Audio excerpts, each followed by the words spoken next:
Did you know that Jesus is mentioned in the very first word in the Bible? Bro, I can't lie. This video genuinely frustrates me because that's not how anything works, bro. That's not how language works. That's not.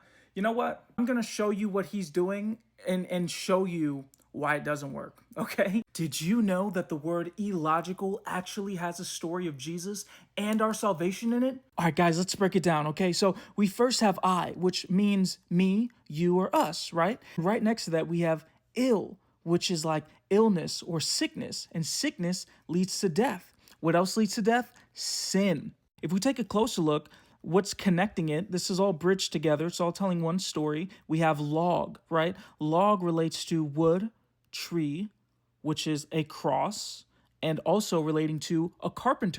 And then, funny enough, we have another I after the log.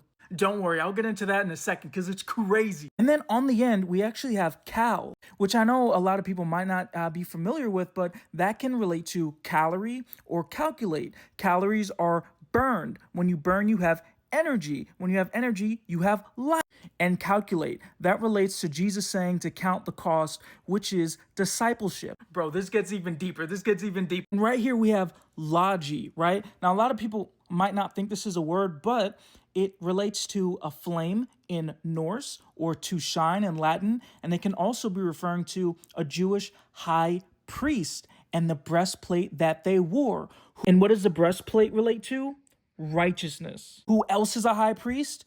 Jesus is our high priest. And then we have the flame for the Holy Spirit. And then we have shine, which can refer to Jesus, but also relates to the Father. Because you can't see the Father, guys. This is crazy. Guys, look how many L's are in the word. 1, 2, 3. Now, you may be thinking, so what?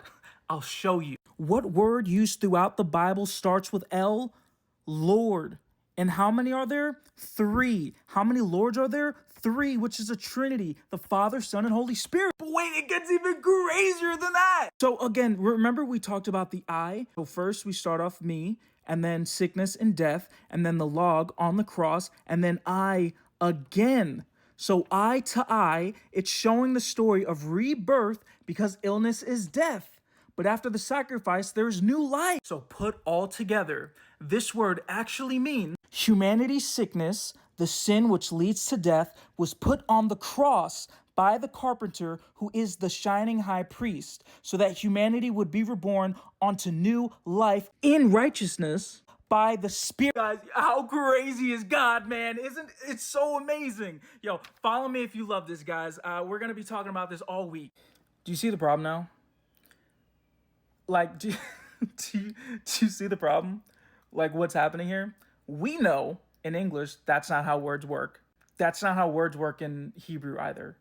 So I hope this was informative to you. I know we like to try to make the Bible more complex and meaningful than it already is, but that's just not a good way to do it. So I hope this was entertaining or whatever. All right, peace out.